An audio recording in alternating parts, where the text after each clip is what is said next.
La siguiente ponencia corresponde a enfermedades infecciosas, COVID-19, con una visión desde el punto de vista endotelial. Entonces, son interesantes los aspectos que se van a tratar. El primer ponente es el doctor Antonio Alvarado Moreno. Él es investigador titular A, miembro del Sistema Nacional de Investigadores SNI-1, y él está trabajando en la Unidad de Investigación Médica en Trombosis, Hemostasia y Aterogénesis del Hospital General Regional número 1, doctor Carlos MacGregor Sánchez Navarro, y él nos va a presentar en esta ocasión COVID-19 y endotelio, los aspectos básicos. Bien, doctor Alvarado, bienvenido y muchas gracias. Buenos días a todos. Quiero agradecer la invitación que me hicieron al comité organizador y particularmente al doctor Eduardo Ferat por haberme invitado a participar. Bien, mi plática la dividí en dos partes. La primera parte voy a hablar acerca de las evidencias que tenemos en la enfermedad tromboembólica venosa, que es una línea de investigación que trabajamos en la unidad.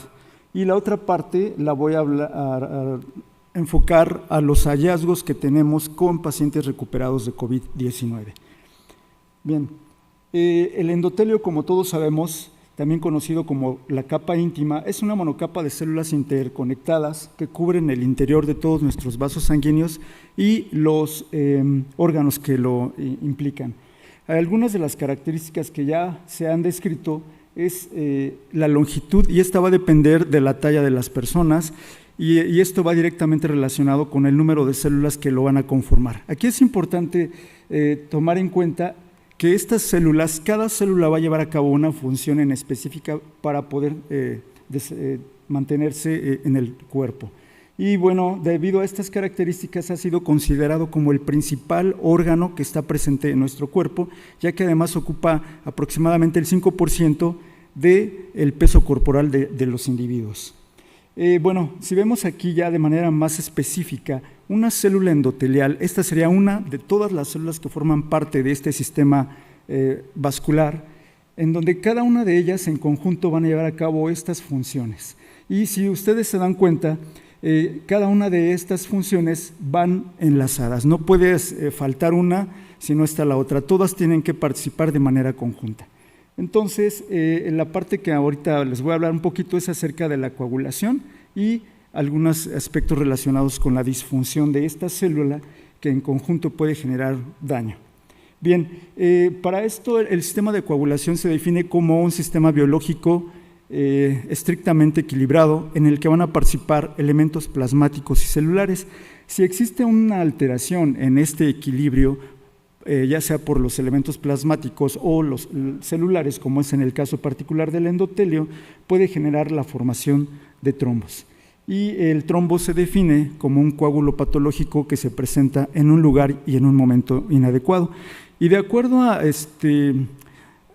resultados, la Organización Mundial de la Salud ha descrito hasta 2019, casi a principios del 2020, que las enfermedades cardiovasculares ocupan la principal causa de muerte en el mundo y particularmente la trombosis venosa profunda recurrente, que es la que nosotros estamos manejando en el laboratorio.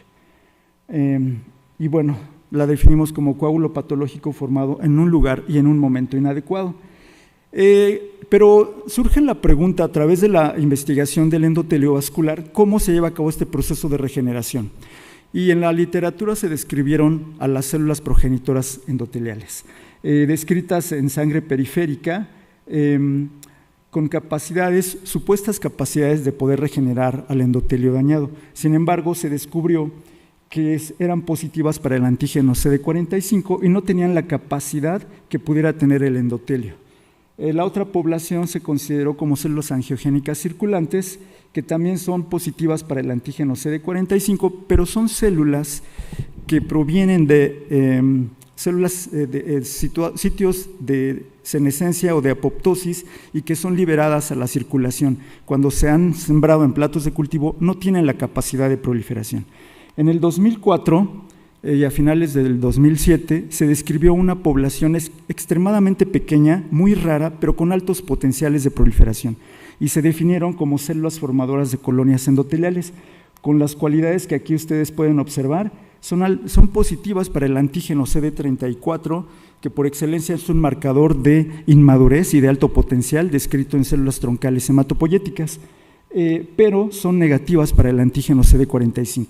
Estas células han sido consideradas como utilizables o propuestas como terapia celular. Bien, en el laboratorio lo que hicimos fue tratar de describir, de aislar estas células y caracterizarlas. Por un lado iniciamos con médula ósea, aunque no se habían descrito en médula ósea, solo en sangre periférica y en sangre de cordón umbilical. Logramos aislar estas células y pudimos hacer una comparación. Estas son las que les había mencionado inicialmente, las primeras descritas. Todas son células progenitoras, pero son subpoblaciones específicas. Bueno, al final lo que nosotros encontramos, haciendo ya un análisis más estricto, fue que la frecuencia de estas células formadoras de colonias, que en médula ósea puede superar hasta 160 células capaces de formar colonias en comparación con la sangre periférica, en donde por cada 100 mililitros de sangre o 100 millones de células mononucleares podemos obtener una célula o dos capaces de llevar a cabo potenciales de proliferación muy altos.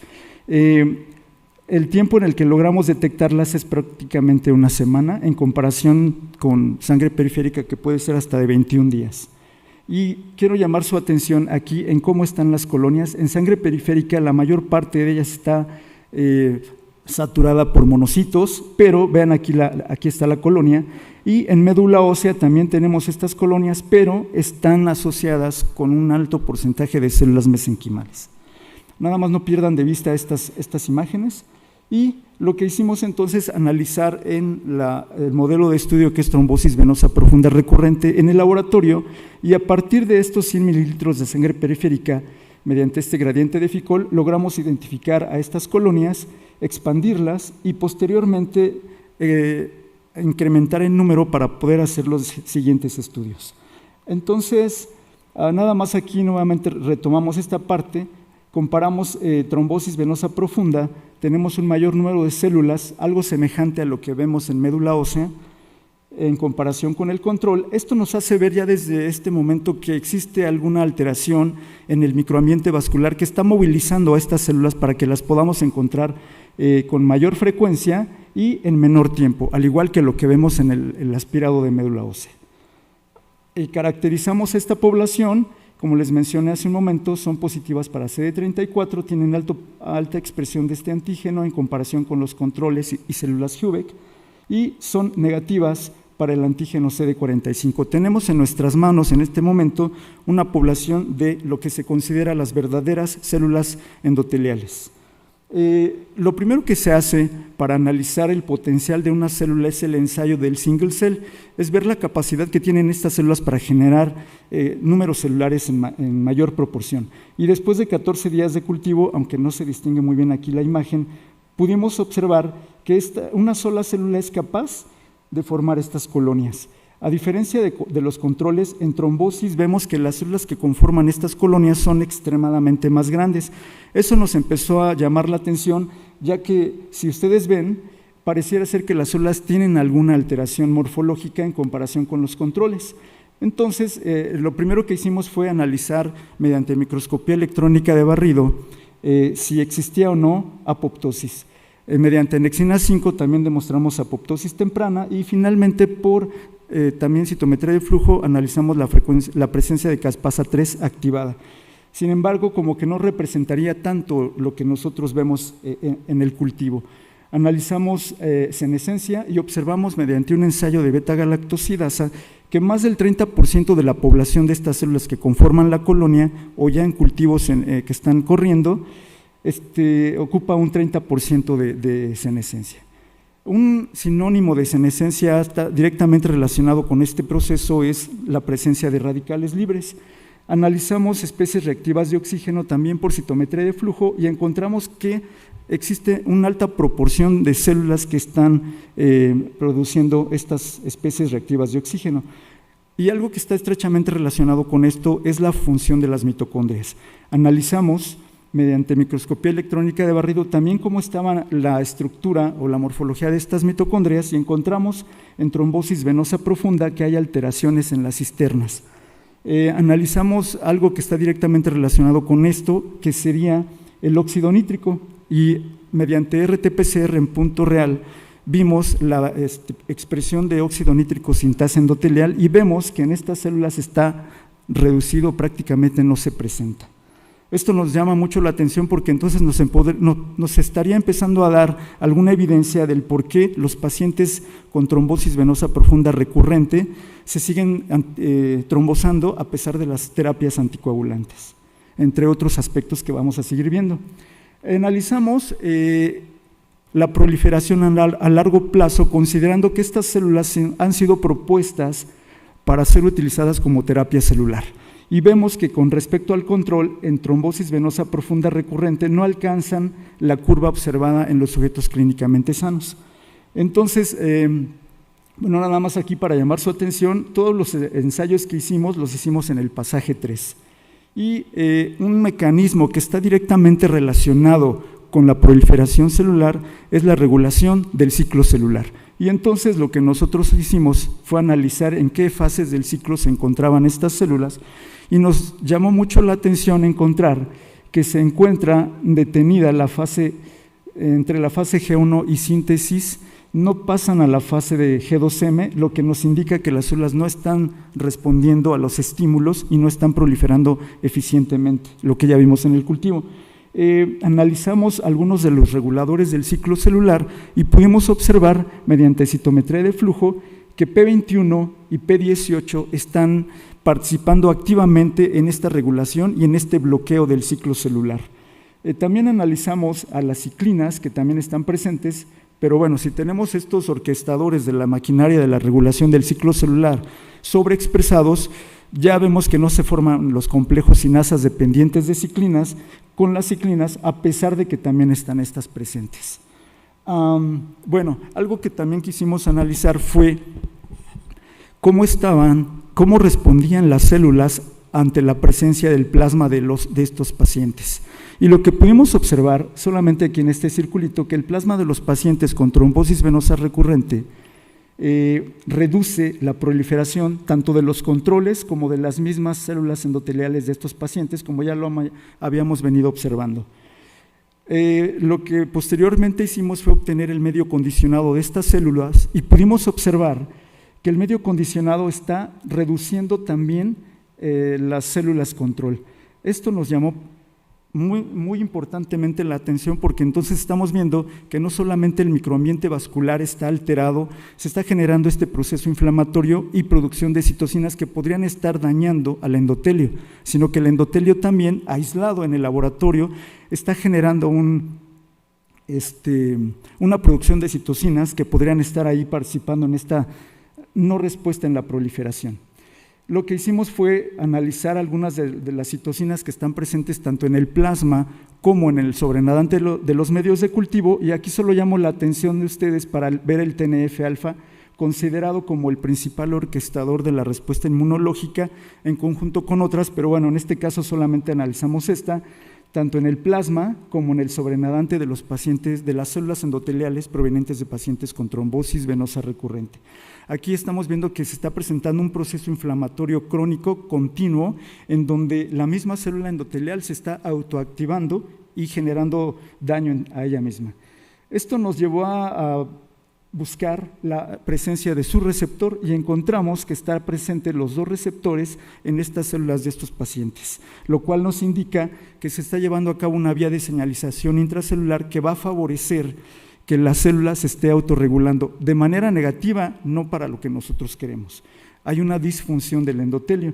Vimos su vía de señalización está prendida en FKB, que es el mensajero, el siguiente blanco de TNF, está sobreexpresado, pero además está hiperfosforilado. También su otro mensajero, que es IKB, está sobreexpresado y también está hiperfosforilado, lo cual nos habla de que la vía está prendida y está activa.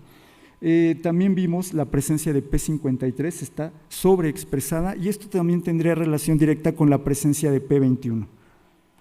Bueno, llegamos a la conclusión generando un modelo, el cual nos dice que en el microambiente vascular, así como el propio endotelio, está produciendo diferentes citocinas inflamatorias que están activando de manera autócrina vías de señalización intracelular que puede inducir apoptosis, daño a estas mitocondrias, producción de especies reactivas de oxígeno, inhibición de la proliferación a través de la sobreexpresión de P53 que induce la expresión de reguladores del ciclo celular, mantener el proceso inflamatorio crónico, y entonces este sería como una especie de círculo vicioso en la célula endotelial de los pacientes que tienen trombosis venosa profunda recurrente. Bueno, ya tenemos este modelo y llega la pandemia de COVID-19. Con los antecedentes que ya tenemos, sabemos que el endotelio vascular es uno, entre otras muchas células que están presentes en nuestro cuerpo, es el blanco para que el virus pueda llegar, anclarse, replicarse y poder disfuncionar al endotelio. Esta parte de la vía de la coagulación por la fase de contacto se la dejo al doctor McClub, creo que él nos la va más o menos a explicar, pero vemos que se activa la liberación de cuerpos de Weibel-Palade, factor de von Willebrand, y se empezó a ver trombosis arterial, lo que no es común, pero también se vio trombosis venosa. Entonces el daño endotelial estaba favoreciendo esto.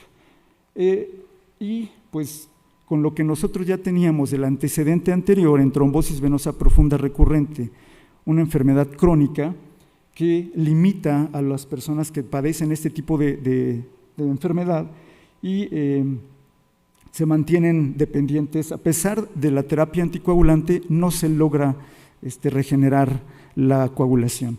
Y entonces aquí lo que vemos es que dentro de otros de los elementos que han sido descritos en la literatura, es que se activan vías que están bloqueadas, se favorece apoptosis, se favorece inflamación, pero además también se rompen estas interacciones del endotelio mediante B-caderina y otras moléculas intercelulares. Debido a esto, nosotros publicamos un comentario en Archives en el 2020, en donde después de lo que nosotros habíamos encontrado en esta enfermedad crónica, trombosis venosa profunda recurrente, y sabiendo que México ocupa uno de los primeros lugares en diabetes, hipertensión y obesidad, pues el panorama no era muy alentador. Entonces, en edad productiva, personas jóvenes que se estaban infectando podrían llegar a tener secuelas o eventos más críticos en comparación con otras poblaciones en donde no existe este porcentaje de comorbilidades. Se habló de endotelitis, algo nuevo, en donde, bueno, en los microcapilares de los vasos de los pulmones se podían ver estos microtrombos en autopsias de pacientes que desafortunadamente fallecieron. Nosotros entonces, como el hospital se reconvirtió en su totalidad en COVID-19 y algunos de los compañeros del hospital se estaban infectando y decidimos analizar lo que ya habíamos descrito en trombosis venosa profunda recurrente en estos pacientes a 30 días de recuperación de la enfermedad. Si recuerdan las gráficas anteriores, tenemos las células control, pacientes recuperados de COVID-19 a 30 días y comparamos con trombosis venosa profunda recurrente. Vean que la frecuencia de estas células formadoras de colonias es la misma, sin embargo, el tiempo en que logramos identificarlas se compara con lo que es la enfermedad tromboembólica venosa y el tiempo de detección pues se reduce. Entonces, aquí estamos viendo que este evento agudo está movilizando a estas células en el momento de la recuperación. Sembramos las células, vimos las colonias y podemos verla.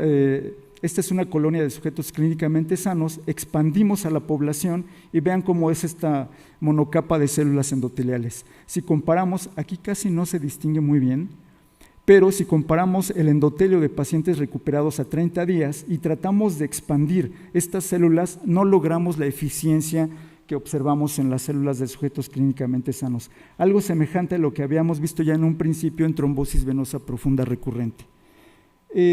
Nosotros no analizamos las citocinas que estaban presentes en los plasmas de estos pacientes que nosotros reclutamos, pero por literatura sabemos que la diferencia entre el COVID moderado o leve en comparación con el COVID agudo o grave es la concentración de algunas de las citocinas inflamatorias. Con base en eso, nosotros trabajamos con el plasma de estos pacientes, estimulamos a las células por 48 horas y pudimos ver cómo empieza a cambiar este comportamiento en el cultivo. Se activan señales angiogénicas que inducen a la célula a poder llevar a cabo procesos de regeneración. Esa parte todavía la tenemos en estudio. Cuando estimulamos con el plasma de estos pacientes a estas células que provienen de pacientes recuperados de COVID-19, el escenario es muy semejante al inicio. No se forman estas interacciones, no hay comunicación célula-célula. Nos habla de que hay una disfunción importante que evita que se lleve a cabo estos eventos en estos endotelio de estos pacientes recuperados de COVID-19. Bueno, algo hicimos aquí también, estimulamos con el plasma control y con el plasma de pacientes de COVID-19, pero aquí incrementamos a 3 días y podemos ver la diferencia que hay. Este es con trombosis y vemos que hay un comportamiento muy semejante, no llevan a cabo esta función.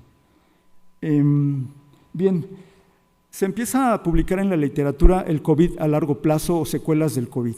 Y entonces se habla que después de 6, 7 meses o hasta más tiempo existen algunos síntomas que se mantienen persistentes en las personas que se recuperan, independientemente de que tuvieron un COVID agudo o un COVID leve o un COVID asintomático.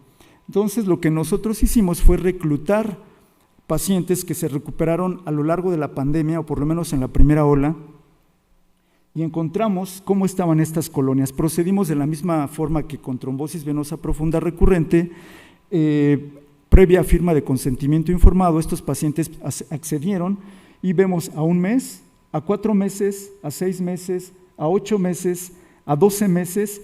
Si se dan cuenta, comparando con el medio control, con las células control, la morfología, la colonia está deficiente. Vemos que a 1 año después de la recuperación de COVID-19, las células no alcanzan la funcionalidad que nosotros esperamos. Y algo interesante aquí por comentar, también reclutamos a personas vacunadas que no se habían infectado y personas vacunadas que también se habían infectado. Y lo que nos llamó mucho la atención fue el potencial de proliferación que tienen estas células después de la vacuna para COVID-19, que supera las tasas de proliferación observadas en los sujetos control. Esto nos habla de que las vacunas se están favoreciendo de alguna manera que se movilicen células altamente proliferantes o altamente inmaduras para generar sitios de daño. Bien, aquí ya nada más para terminar, quiero llamar su atención en estas colonias que se generaron en cultivos a largo plazo con plasma de pacientes hasta 7 días de cultivo, y más o menos podemos ver aquí que estas colonias son muy semejantes a con las que inicialmente trabajamos a partir de la población de células mononucleares. Pero aquí estamos hablando prácticamente más o menos como de 1 mes, en donde podemos ver estos focos de células proliferantes. Esto nos sugiere que dentro de las células que se sembraron, que se activaron y que tal vez están de alguna manera disfuncionales, existe una población muy pequeñita que tiene ese potencial de poder mantener los cultivos y regenerar ese espacio que nosotros vemos aquí. Eso nos habla de cómo las células progenitoras endoteliales, particularmente las células formadoras de colonias endoteliales que hemos estudiado en el laboratorio, tienen ese potencial y en algún momento podrían ser utilizadas. Tendríamos que aislarlas, esa parte la tenemos ahí pendiente. Tendríamos que ver cómo están sus características funcionales y CD34 y otras cosas. No me queda más que agradecer a todos. Gracias por su atención.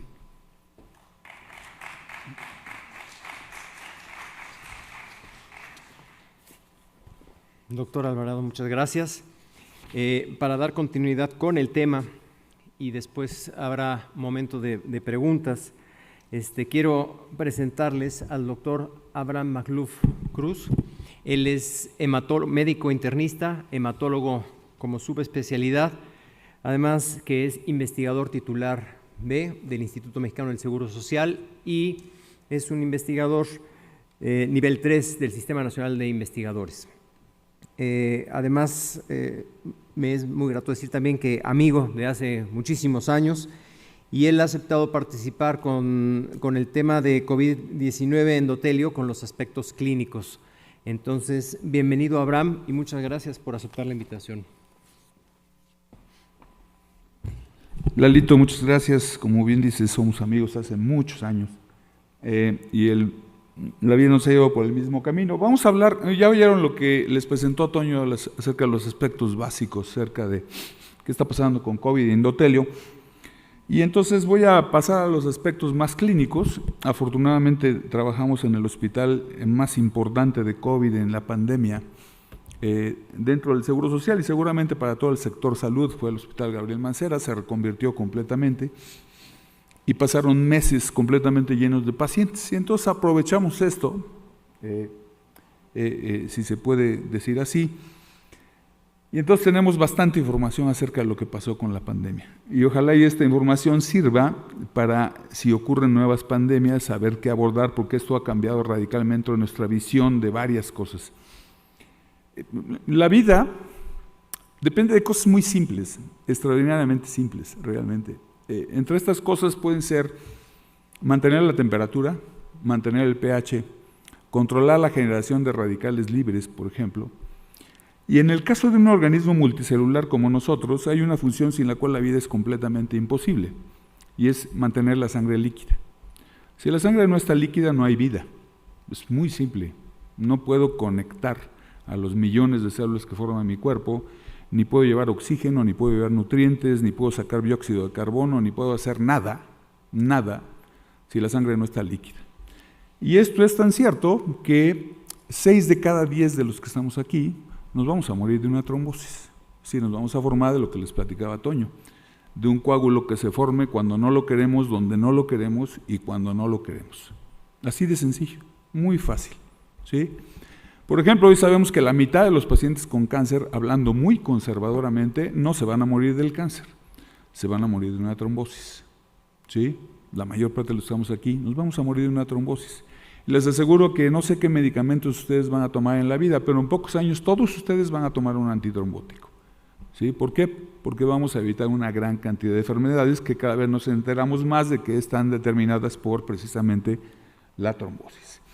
En el caso de, como les relató Toño, algo que empezamos a ver temprano en el COVID, esto los chinos son los primeros que se dieron cuenta, es que los pacientes con COVID no se morían del COVID. ¿Sí? No se morían de la insuficiencia respiratoria, se morían de trombosis.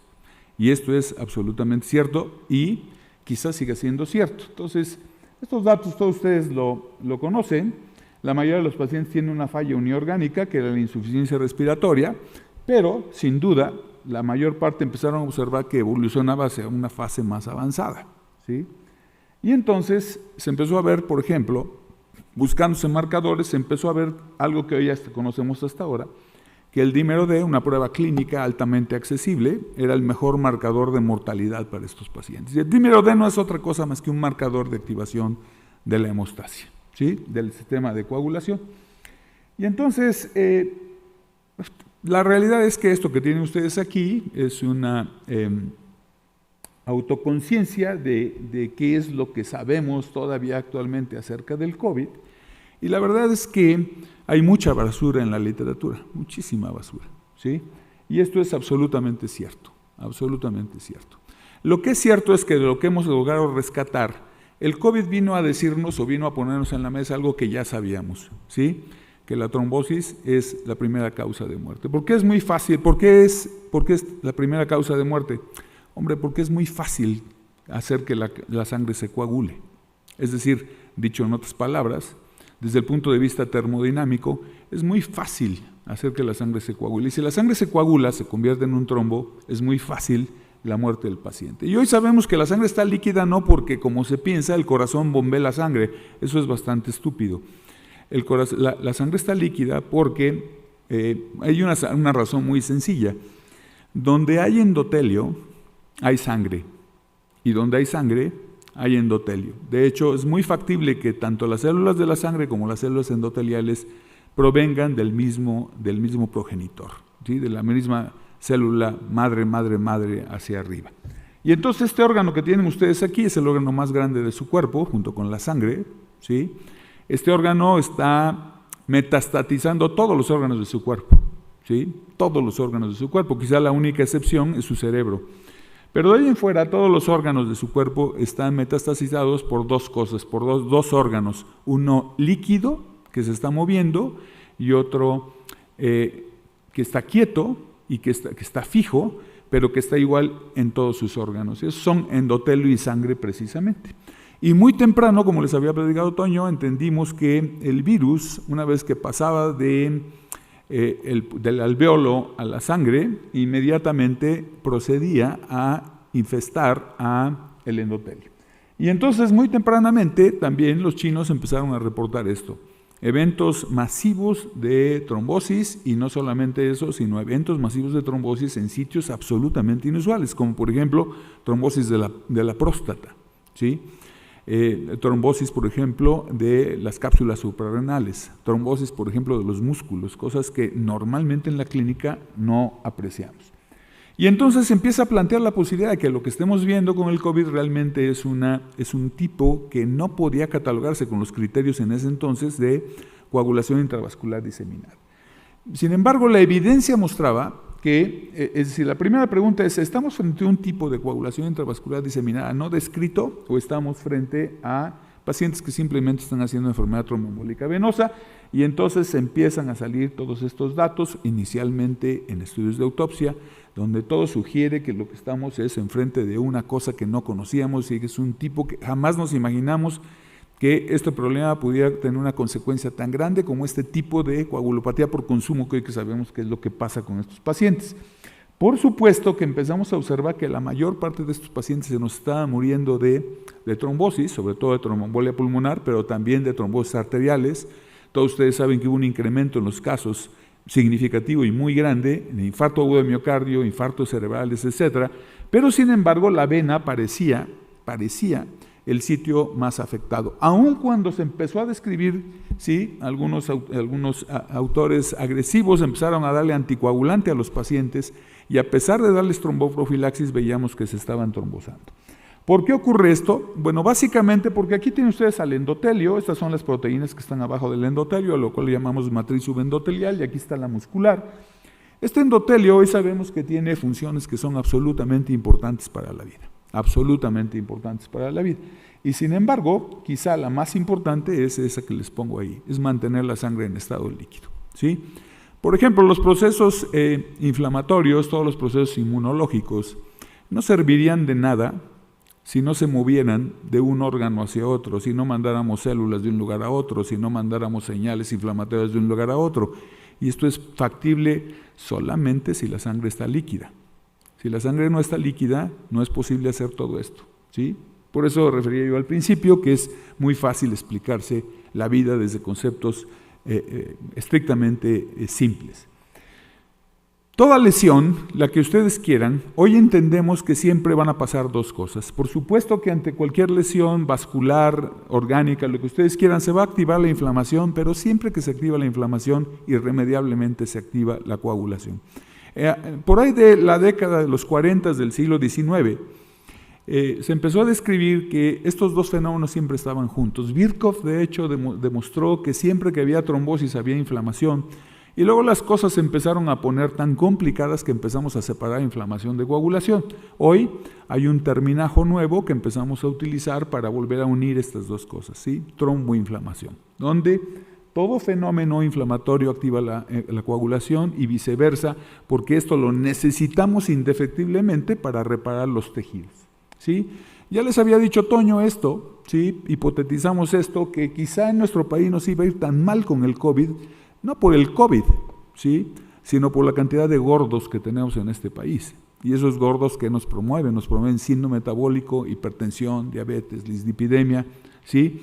No es que fuéramos tan diferentes de los europeos o de los asiáticos. En nuestros problemas es el problema ambiental, el problema político que representa la obesidad y todos los intereses que están alrededor de eso.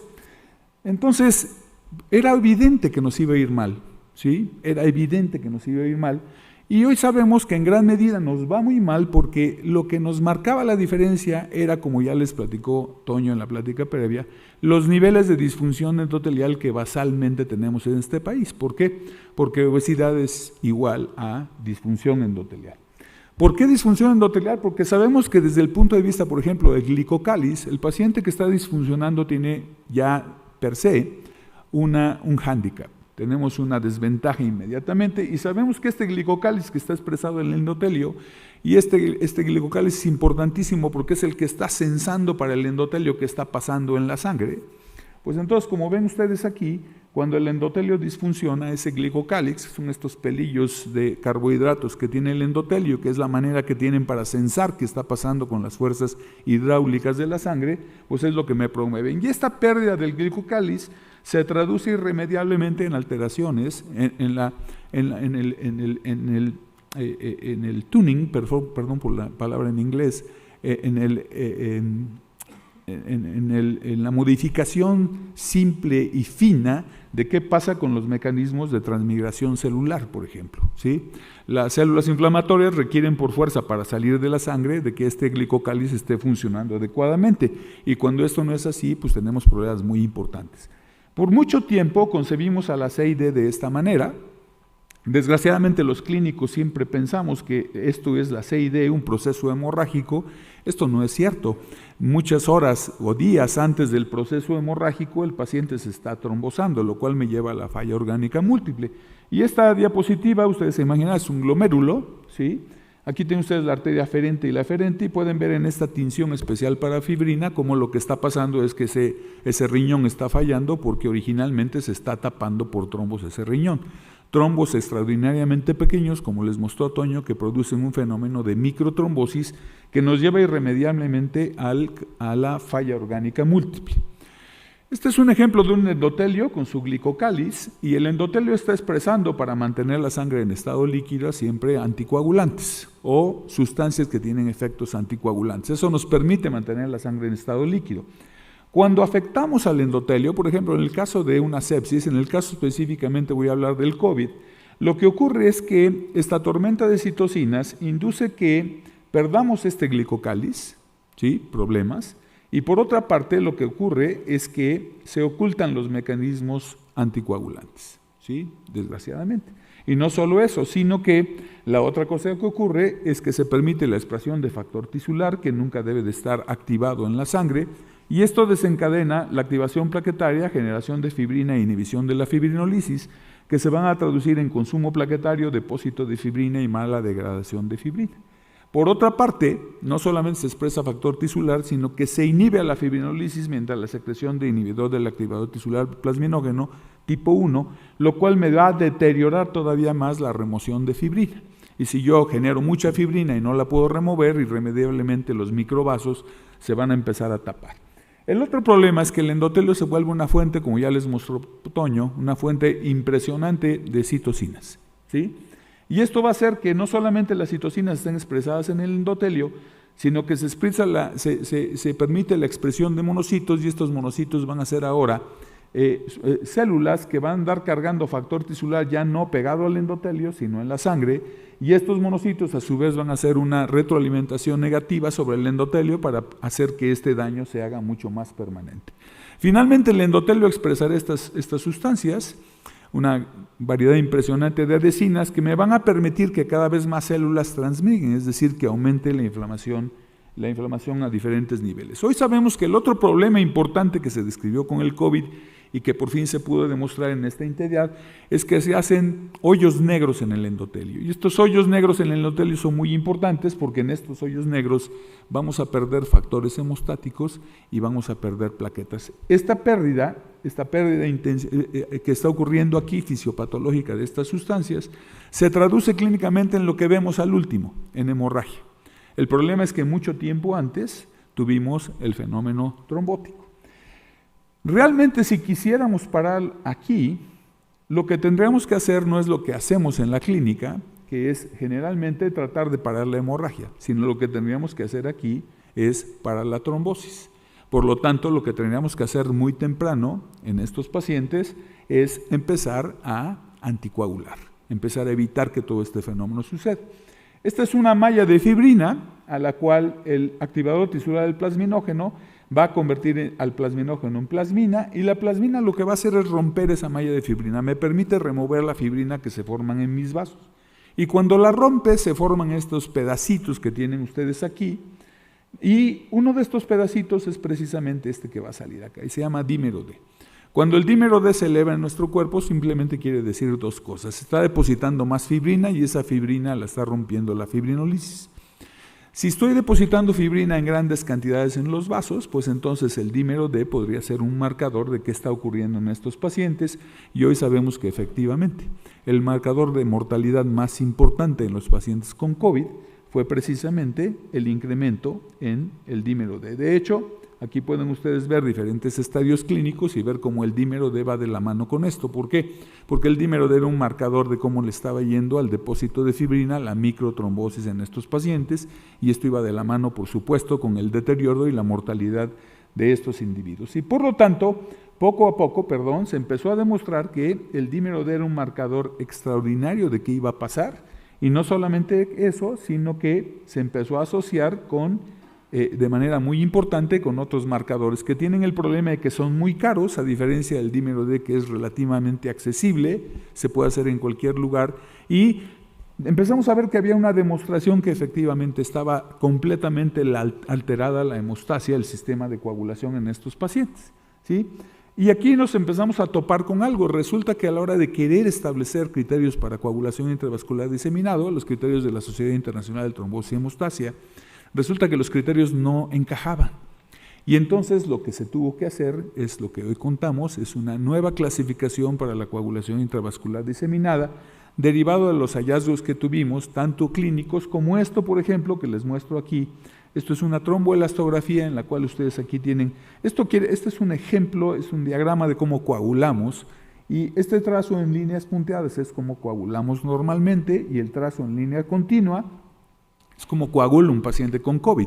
Y lo que ustedes pueden ver ahí, junto con esta tabla, es como estos pacientes con COVID estaban hipercoagulables, lo cual iba de la mano con todo lo que estábamos viendo. Y entonces en algunos lugares, gente muy aventada, empezó a anticoagular a los pacientes. Esa es la primera evidencia también de los chinos, de Tang.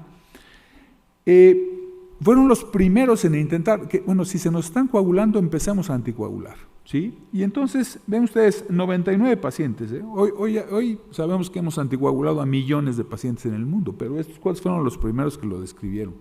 Simplemente 99 pacientes a los cuales les daban una heparina de bajo peso molecular o heparina no fraccionada, y empezaron a ver que cuando se les ponía anticoagulante elevaban la supervivencia de los pacientes, ¿sí?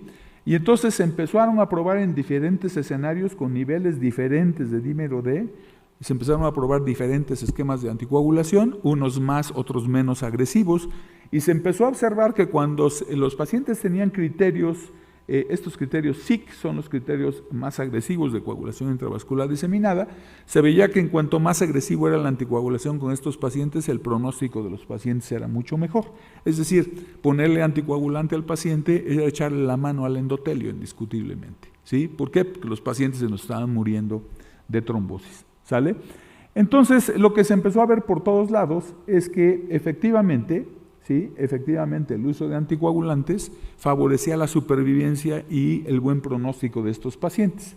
Por otra parte, lo que empezamos a ver también, todos ustedes lo saben, en todo el mundo, originalmente el COVID se manejaba en las terapias intensivas. Después la cantidad de pacientes que hubo hizo que empezáramos a manejar en los pacientes en los pisos. Y entonces, contrario a lo que se pensaba, que solamente los pacientes que estaban en los pisos, que estaban muy graves y eran los que había que atender, empezamos a entender que en todos los pisos, en cualquier hospital, cualquier paciente hospitalizado con COVID debería de recibir anticoagulación, por supuesto. No solo eso, los italianos fueron los primeros que hicieron esto, se atrevieron a clasificar a los pacientes en 3 grandes grupos, incluyendo los pacientes que tenían manejo ambulatorio, y a los cuales se empezó a ver que si se les daba anticoagulación, también el pronóstico mejoraba, aunque pareciera que tuvieran una enfermedad leve y por eso se habían mandado a su casa, ¿sí? Y entonces empezó a perfilar que el tratamiento de la infección por COVID tenía 2 piedras angulares. 1, esteroides para modular la respuesta inflamatoria, y 2, anticoagulantes para evitar que el paciente se muriera en coagulación intravascular diseminada y trombosis. Y en todos los italianos este concepto se empezó a diseminar en todo el mundo. Este concepto lo tomamos nosotros, enseguida les voy a mostrar por qué, ¿sí? Y empezamos a ver que en la medida en que utilizamos más anticoagulación, la generación de trombina se empezaba a bajar, y esto parecía que era un dato importantísimo. Entonces la Sociedad Internacional de Trombosis y Hemostasia empieza a llamar la atención a varias cosas. Primera, muy importante, aunque la trombocitopenia en los pacientes con COVID era muy rara, empezó a sugerir fuertemente, si el paciente tiene plaquetas bajas, no, eso no es una indicación para quitarle la anticoagulación, ¿sí? Eso hoy sabemos que es en muchas cosas. Las plaquetas son la cosa más mentirosa de la medicina, ¿sí? Tener plaquetas bajas no implica tener hemorragia, es un absurdo.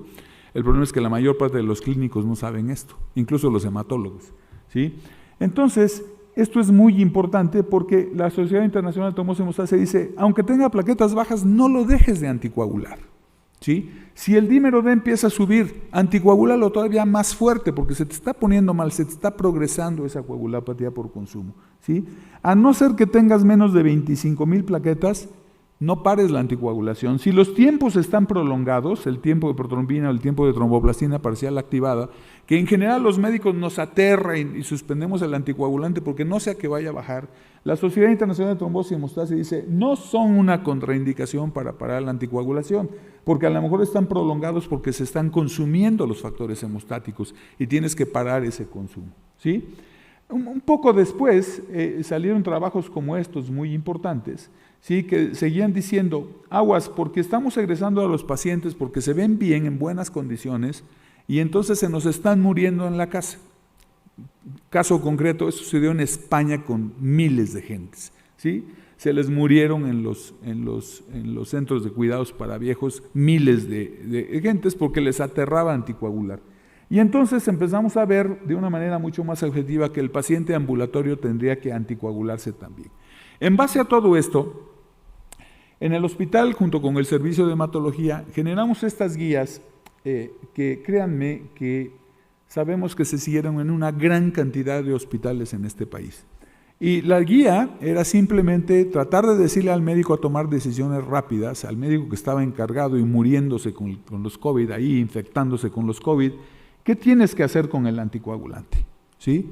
La recomendación, esto está publicado en la Gaceta Médica de México, porque no hubo otro lugar, se pensó que esto no era relevante para publicarlo en otra revista en México, entonces la Gaceta lo publicó, está publicado en la Gaceta, y por supuesto que dividimos como los italianos a los pacientes en estables, asintomáticos y sintomáticos, y dependiendo sobre todo del dímero D, hicimos este algoritmo para ver cómo íbamos a manejar los anticoagulantes en los pacientes graves pero que se estaban deteriorando, los muy graves y los pacientes estables, y por supuesto que esto empezó a dar resultados.